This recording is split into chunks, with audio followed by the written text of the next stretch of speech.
tous les peuples que nous connaissons sont peuples ici et pas ailleurs avant d'être ici. Voilà. Ils n'ont pas une origine, les Adjoukrous, comme je pense la plupart des peuples, ils ont multiples origines.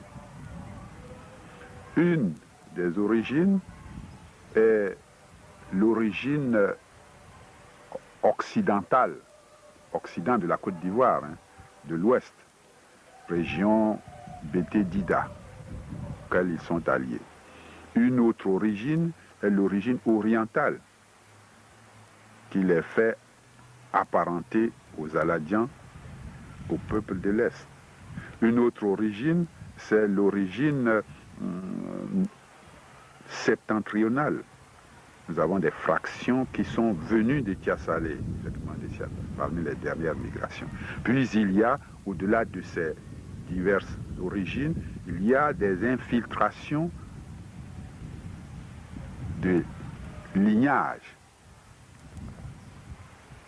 Et donc, c'est cette multiple origine qui a donné, dans le long terme, naissance à ce qu'on appelle le peuple Adjoukrou, c'est-à-dire des groupes qui sont venus de différentes origines et qui, en cohabitant dans cet espace, ont une conscience commune, une langue commune, des institutions communes et qui s'appellent eux-mêmes l'Adjoukrou. Et cela est valable pour tous les peuples. Si vous prenez, bon, si nous parlons par exemple des Baoulés, mais les Baoulés, il n'y a pas de Baoulés en Ashanti, dans le Ghana ancien. Ils sont Baoulés ici, sur ce territoire, la Côte d'Ivoire. D'ailleurs, ils sont à partir du Komoué, n'est-ce pas? Ils changent et deviennent Baoulés. Voyez. Et beaucoup de peuples que nous sommes aujourd'hui ont évolué de cette façon, sont devenus. Donc c'est une particularité de cette terre, autour de la savane pour les Adjoukrous et pour les autres de cette terre qu'on appelle la Côte d'Ivoire. C'est ici qu'ils sont ce qu'ils sont maintenant. Pourquoi les Adjoukrous ont quitté leur lieu d'origine?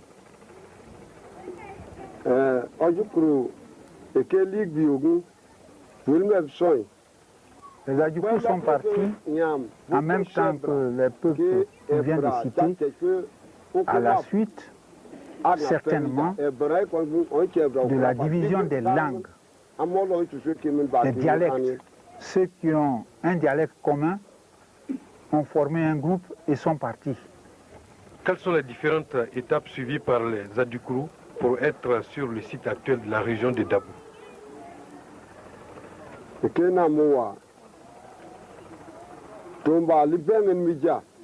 Partis donc de ces contrées, les Adjoukrous ont transité par le pays d'Ida actuel. Mais auparavant, ils avaient été arrêtés par un grand fleuve. Et le génie du fleuve avait demandé un sacrifice. Évidemment, dans l'ancien temps, un sacrifice humain. Quand le chef guerrier et le sacrificateur ont voulu prendre leur fils, leurs femmes se sont opposées. Ils se sont alors saisis de leurs neveux. C'est pourquoi les Adjoukrous sont encore sous l'emprise de l'héritage style matriarcat.